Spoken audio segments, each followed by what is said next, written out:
Obviously, as an international person living in some different country, I miss my home terribly.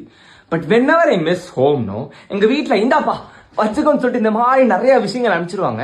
வீடே இங்க இருக்கிற மாதிரி ஒரு ஃபீல் ஆயிடும். பட் எனக்கும் அப்படி பண்ண நினைக்கும் போது லைக் நான் என்ன பண்றது, நான் என்ன பண்ணா என்னோட பிரசன்ஸ் அந்த வீட்டுக்கு இந்தியாவுக்கு போகும்னு சொல்லிட்டு யோசிச்சுக்கிட்டே இருப்பேன். பட் ஒண்ணுமே ஸ்ட்ரைக் ஆனதில்லை. Send something back home, anything வீட்டுக்கு அனுப்புங்க, சந்தோஷப்படட்டும். என் பையன்ட்டு வந்திருக்கு, அது எனக்கு, அது என் தங்கச்சிக்கு, அது எங்க அப்பாவுக்கு அப்படிங்கிற ஃபீல் நல்லா இருக்குமா? நல்லா இருக்காதா மக்களே? இருக்கும். கார்கோ ஃபோர்ஸ் இதுக்காண்டியே ஸ்பெஷலா யூகேல இருந்து இந்தியா அனுப்புறதுக்கு உங்களுக்கு நிறைய ஆஃபர்ஸ் இருக்காங்க. வீட்ல இருந்து பிக்கப் பண்றது, எந்த சார்ஜும் இல்லை, no hidden fees. 4 pound per KG, minimum 10 KG, 40 KG சூப்பரா வாங்கி வீட்டுக்கு அனுப்பிச்சு விடுங்க போதும். No hidden fees, no transaction fees, ஒண்ணுமே இல்லை.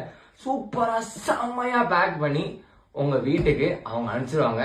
ஸோ அம்மாவும் அப்பாவும் தங்கச்சி அண்ணனும் யாராவது ஓபன் பண்ணும்போது என் பையன் அனுப்பிச்சிருக்கான், என் தங்கம் அனுப்பிச்சிருக்குன்னு சொல்லிட்டு ஃபீல் பண்ணுவாங்க.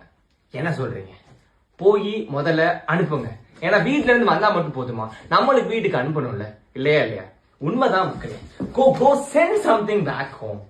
They will feel happy. Bye.